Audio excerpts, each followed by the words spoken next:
dernier volet, je vais vous présenter très rapidement quelques aspects de la culture du côté des troupes coloniales. Je ne vais pas, à la différence de mes petits camarades, vous montrer plein d'images, mais je vais vous présenter 3 visions successives de ces questions d'enjeux culturels liés aux troupes coloniales et à la mer. Alors, en prenant à la fois du côté de la marine, des troupes coloniales et des officiers, et puis enfin des tirailleurs. Alors, je vais commencer d'abord par la marine stricto sensu en Méditerranée. Un des aspects notamment où on peut voir des questions culturelles, c'est dans par exemple tout le travail qui va être fait par la division navale du Levant, qui est envoyée en Méditerranée orientale dès le début de la guerre et qui a pour mission en fait de sillonner la mer, d'observer ce qui se passe avant les Dardanelles, pendant l'opération des Dardanelles et puis surtout après. Alors qu'est-ce que c'est que le travail d'une division navale sur les côtes de Syrie alors qu'on est déjà en train de préparer les accords Sykes-Picot? Eh bien c'est un travail de renseignement, c'est un travail de cartographie qui va être mené par les officiers, par des marins. On embarque sur les navires certains officiers de l'armée de terre et qui sont parfois débarqués à terre et qui ont pour mission en fait de rencontrer les élites religieuses locales, la plupart du temps chrétiennes, pour recueillir le renseignement. Donc ça c'est un aspect, et dans ce travail de renseignement, il y a naturellement aussi, en plus de la cartographie, tout un travail d'analyse des populations, éventuellement de construction des identités de ces populations, ce qu'on va appeler le Levantin, l'arabe qui vit sur la côte, qui sera ensuite opposé par Laurence Arabi à l'arabe de l'intérieur, de l'Hinterland. Eh bien c'est à ce moment-là que les constructions identitaires se font à partir des travaux des officiers de renseignement. Donc ça, c'est un premier volet d'une vision de la culture de guerre pendant la Première Guerre mondiale. Deuxième volet, ça rejoint un certain nombre de choses qui ont été dites précédemment, c'est la question de l'archéologie du temps de guerre.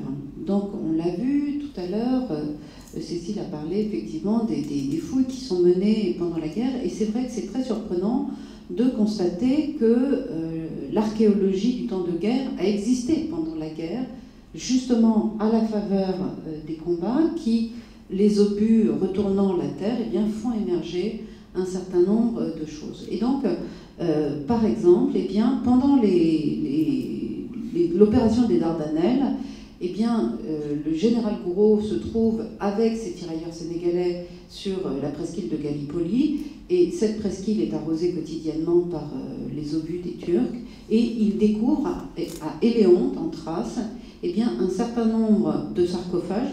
Il commence par trouver des sarcophages, et donc, pendant les opérations de combat, Gouraud détache une compagnie de Sénégalais qui vont être chargés d'aller retirer ces sarcophages et puis de les extraire et de les faire ensuite embarquer sur les bateaux pour repartir à Paris.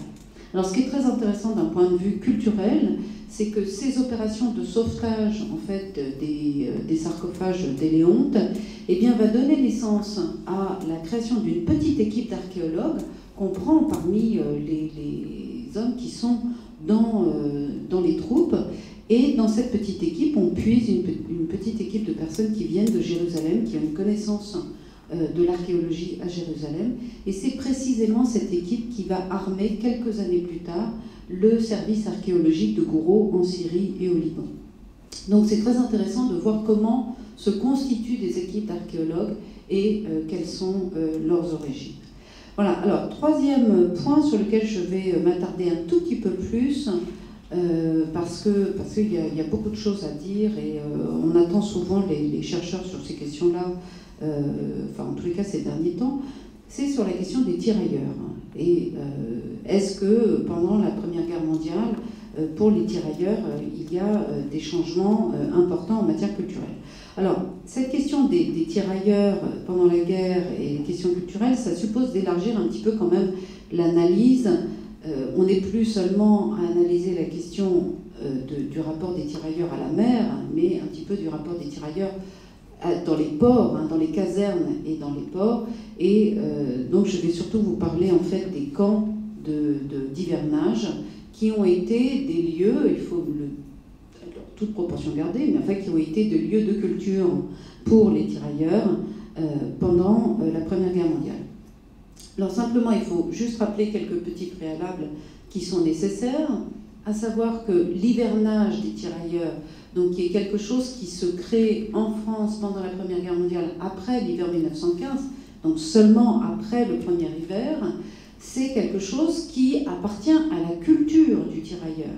Parce que l'hivernage est une pratique culturelle du colonial, de l'officier colonial et du soldat colonial, qui se pratiquait déjà avant la Première Guerre mondiale, puisqu'on la pratique dans le cadre des conquêtes coloniales, et c'est lié à l'impossibilité en fait, de circuler en Afrique pendant la période dite de l'hivernage, parce que en fait, il y a des inondations partout. Donc les tirailleurs ont l'habitude d'avoir une période de paix relative, pendant une année, une période de 4 à 5 mois, où ils reviennent à la caserne et où ils vivent avec leurs femmes, car ils vivent avec leurs femmes et avec les enfants dans les casernes, et où ils ont des activités qui sont des activités agricoles et qui sont aussi des activités de formation et de formation militaire. Donc ça n'est pas quelque chose de nouveau pour les tirailleurs quand ils entrent dans la Première Guerre mondiale.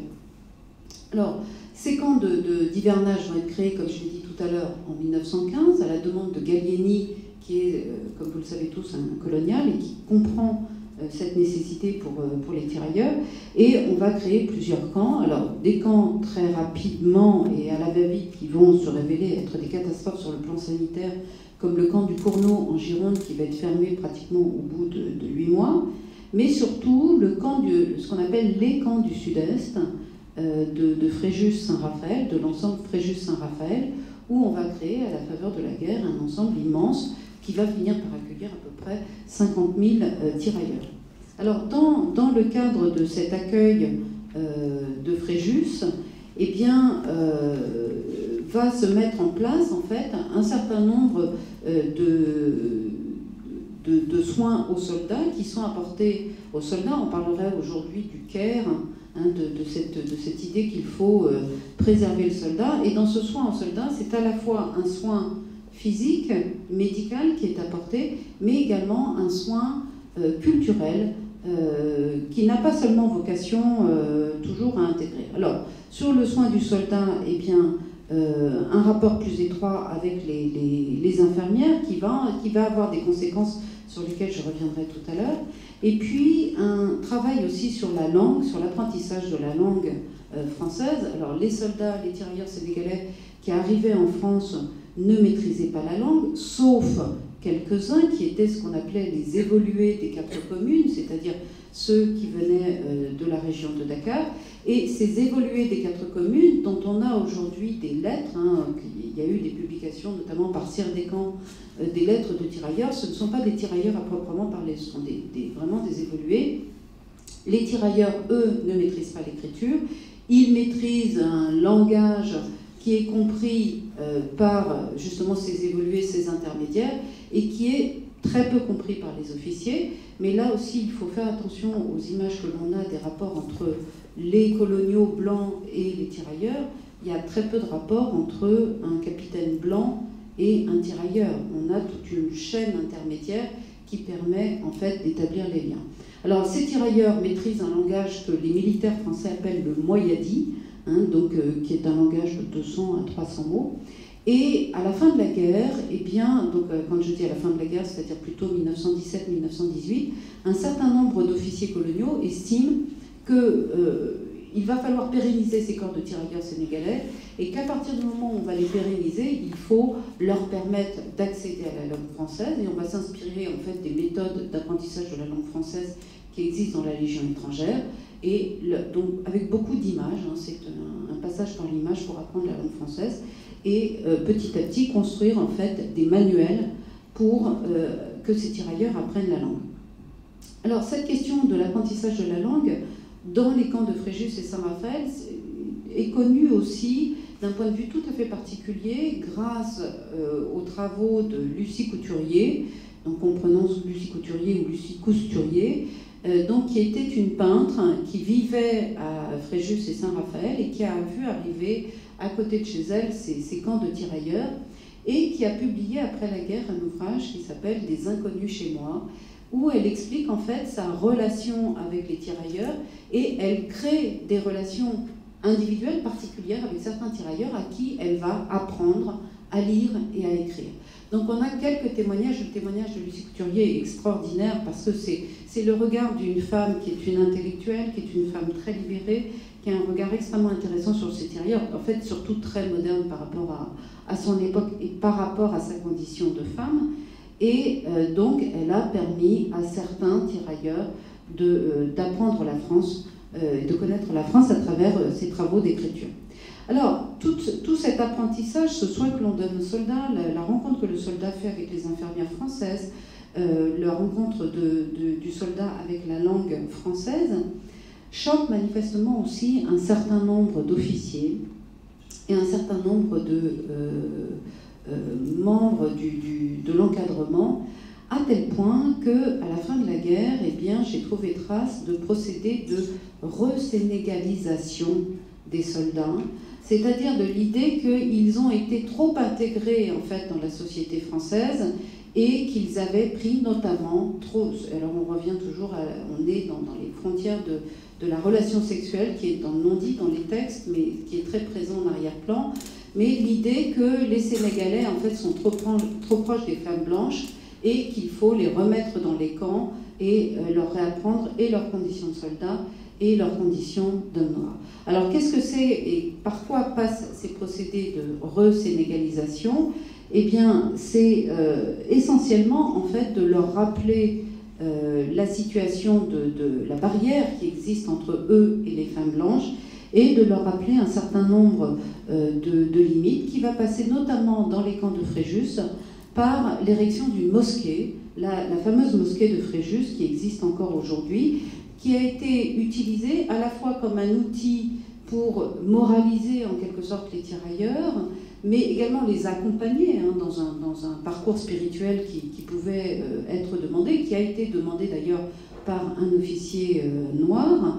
Et puis, cette mosquée avait aussi un but tout à fait pratique. Les militaires ont toujours des idées qui s'appuient toujours sur quelque chose de très pratique, qui était de lutter aussi contre l'alcoolisme, qui commençait à devenir quelque chose de très gênant dans les camps du Sud-Est, puisqu'il y avait naturellement des tavernes à Fréjus et à Saint-Raphaël. Voilà, donc, si vous voulez, cette affaire des tirailleurs sénégalais, eh bien, c'est à la fois le développement d'une certaine forme de culture en direction des tirailleurs, mais c'est aussi à travers les décisions qui sont prises à la fin de la guerre, eh bien, les limites de ces transmissions culturelles entre deux mondes. Voilà, je vous remercie.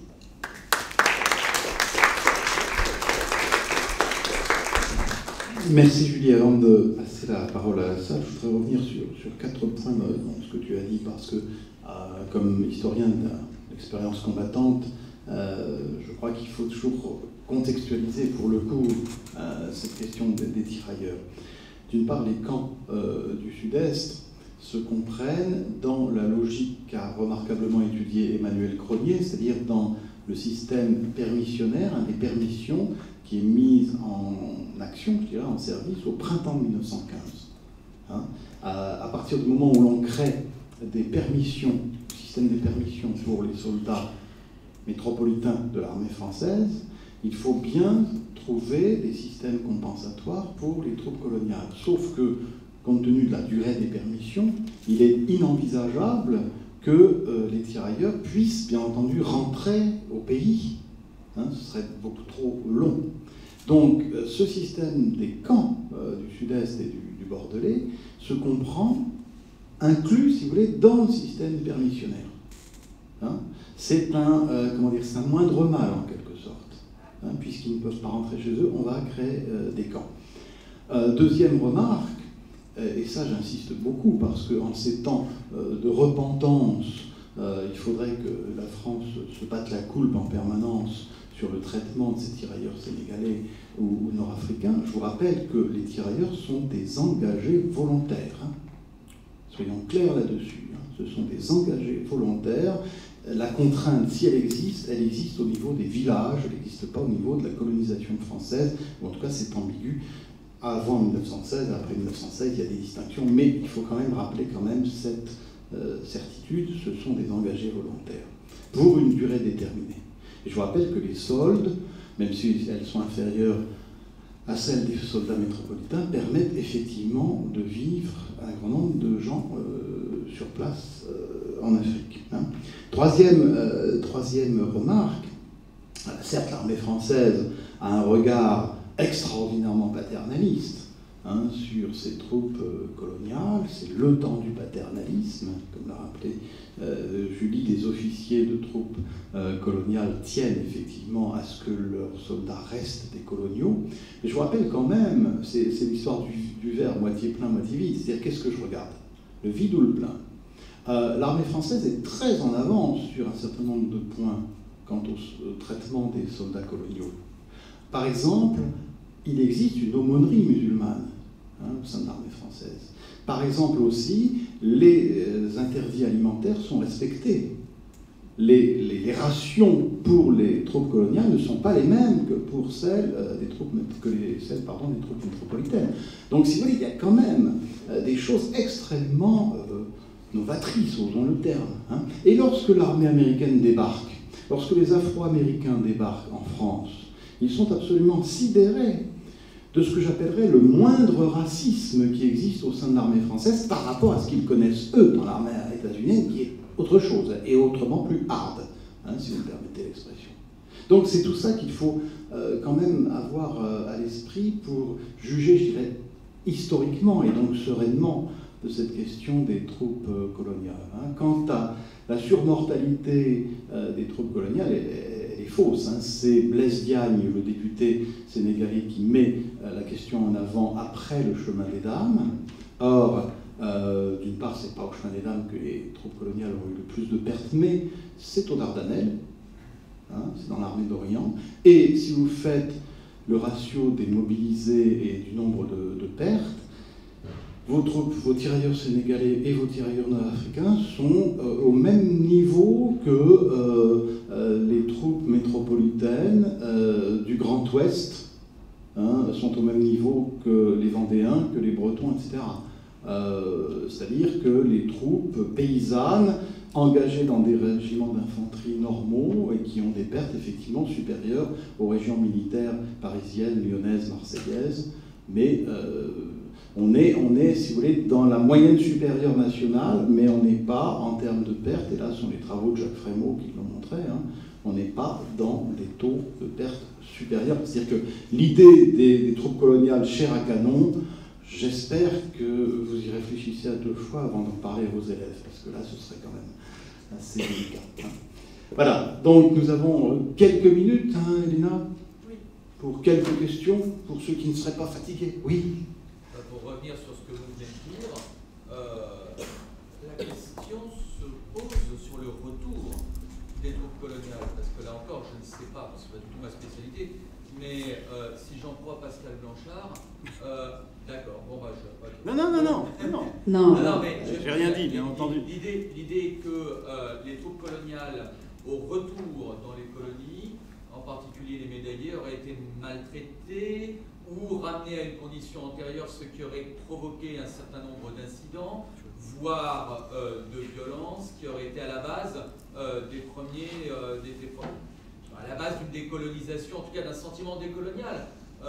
C'est ce qu'on peut lire. D'autre part, autre remarque, quand on parle aussi d'une surmortalité imaginaire des troupes, il faudrait aussi parler des Asiatiques, dont peu ont combattu, mais dont beaucoup sont morts d'intempéries et de maladies dans des opérations de transmission ou d'approvisionnement ou dans des cadences de travail ou de transport qui étaient tout à fait épouvantables. Et encore, c'est une question parce que c'est ce que j'ai entendu ou lu, et ça, je ne sais pas si on doit le répéter aux élèves. D'accord. Alors, d'abord, sur la question de Pascal Blanchard.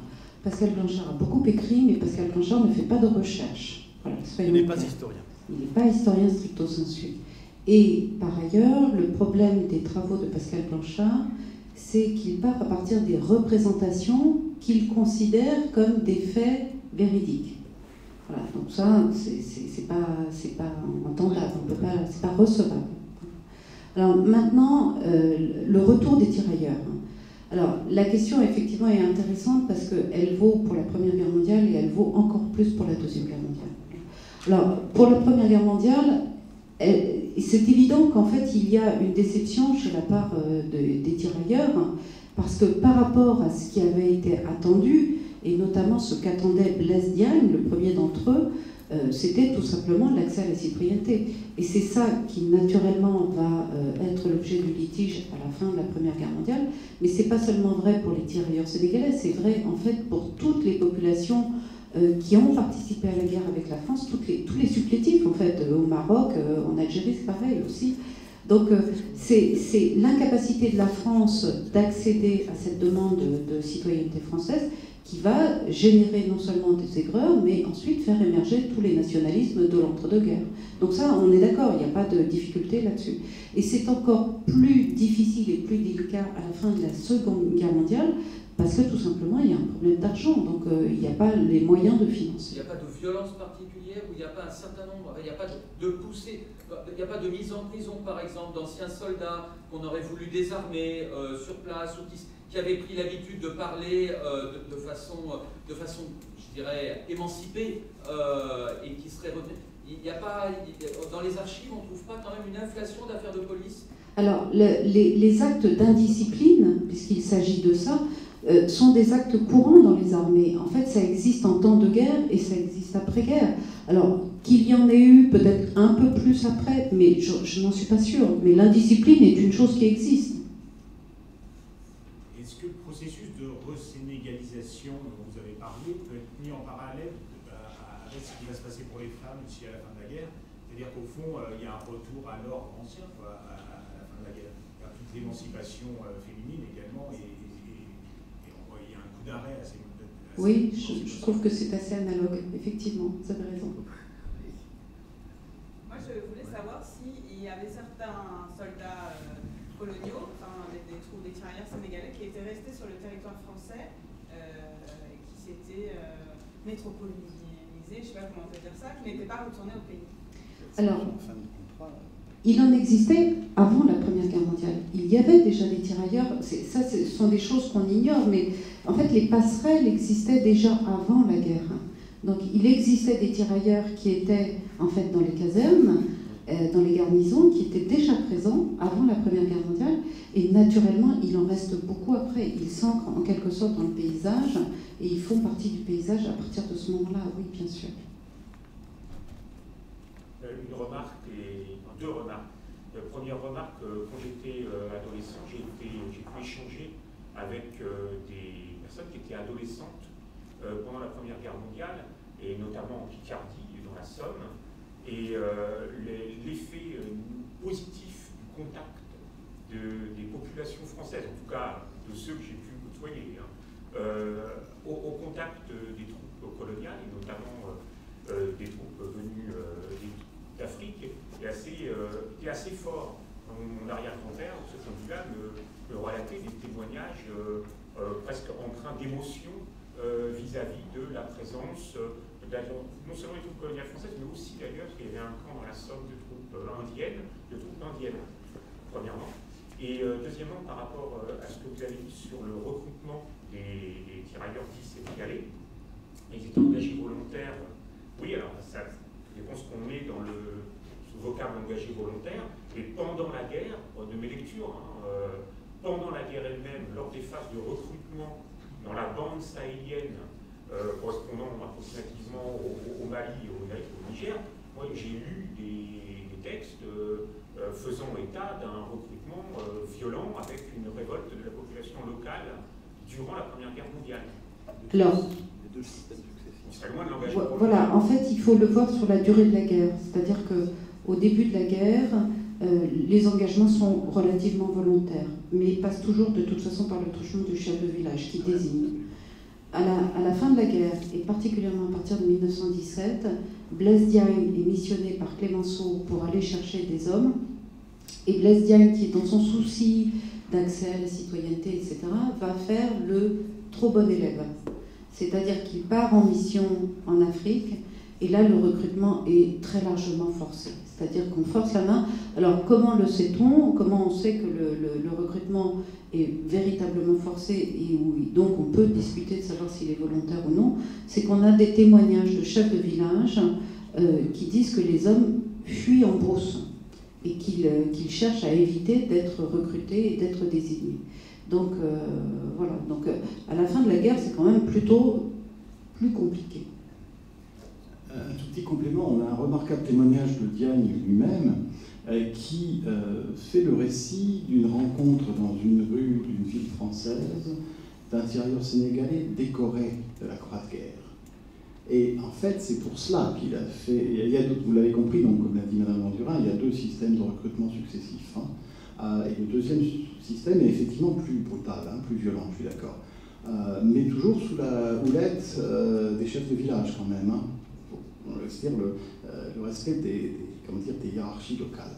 Et Blaise Diagne fait un très beau récit en disant « Je suis content d'avoir vu ce soldat décoré de la Croix de guerre, parce que désormais, il vaut autant qu'un soldat français, sous-entendu parce que derrière, comme disait Laurent, il y a la réflexion sur la citoyenneté. C'est bien ça, c'est-à-dire qu'il faut comprendre les mesures de conscription, parce que ça s'apparente pour le coup, le deuxième système s'apparente à un système de conscription levé par Diagne lui-même à la demande de Clemenceau, dans effectivement un système de revendication de la citoyenneté française. C'est-à-dire, nous mourrons autant que les Français, nous sommes décorés autant que les Français, donc nous méritons la citoyenneté française. Et là, effectivement, les sorties de guerre, je suis d'accord, vont être marquées, mais pas seulement au Sénégal, pour le coup, pas seulement en Afrique subsaharienne. C'est effectivement les choses qui se passent aussi avec les tirailleurs algériens, notamment. Marocains et tunisiens, c'est encore une autre paire de manches, puisqu'on est dans un système de protectorat, donc les revendications ne peuvent pas être les mêmes. Mais là, effectivement, on a ces évolutions qui sont sensibles à la fin de la guerre. J'ai une question à la fois pour M. Riès et Mme Coutin. Est-ce qu'il y a aussi le camouflage des navires dans la marine italienne, austro-hongroise et sur le théâtre méditerranéen dans son ensemble? Ça, je ne peux pas vous répondre, c'est une colle. Pareil pour moi. C'est une très bonne question. Alors, quel danger sous-marin? Pas de documents. Ma réponse n'est pas camouflée. Alors, j'ai une réponse sous moi. Il y a du camouflage en Allemagne sur des bâtiments civils. Voilà, des bâtiments civils mais portuaires. Ça, j'ai trouvé des images. Cécile, note pas, je ne peux pas te donner les références. Je les ai en tête, mais je ne sais pas. Voilà, j'en ai vu passer, et j'en ai vu passer dans le... Alors, c'est pas exactement de la caricature, mais c'est pas non plus de l'image réaliste. C'est un enjolivement, en fait, dont on voit qu'il est artificiel et qu'il est là pour déguiser, pour tromper l'ennemi. Maintenant, le problème, encore une fois, quand on parcourt la presse illustrée étrangère et qu'on ne parle pas la langue, on est quand même victime de la non-connaissance. Donc j'ai vu passer des choses qui ressemblaient à ça. Bien, je crois qu'il va falloir enchaîner sur les ateliers. Les corsaires allemands, eux, se camoufler d'une autre façon, c'est dissimuler leurs armes et certains dispositifs offensifs. Il est dissimulé de sorte à se faire passer pour des bateaux commerciaux. Enfin, oui, mais ce n'est pas le camouflage artistique. Voilà, ça n'a. Je suis d'accord avec vous, vous avez raison. Les canons étaient planqués, mais il n'y avait pas des dessins extraordinaires. Le dessin, je vous dis, c'est lié au danger sous-marin et de la torpille. Il n'y a pas de danger sous-marin. Les Allemands n'avaient pas peur des sous-marins. Je crois que du côté de la marine aussi italienne, il ne devait pas y avoir, surtout pour les bâtiments de guerre, de crainte du sous-marin. Moi, j'en sais rien. Écoutez, moi, je ne l'ai jamais vu, mais... Par contre, pour les bâtiments de commerce alliés, c'était un danger principal.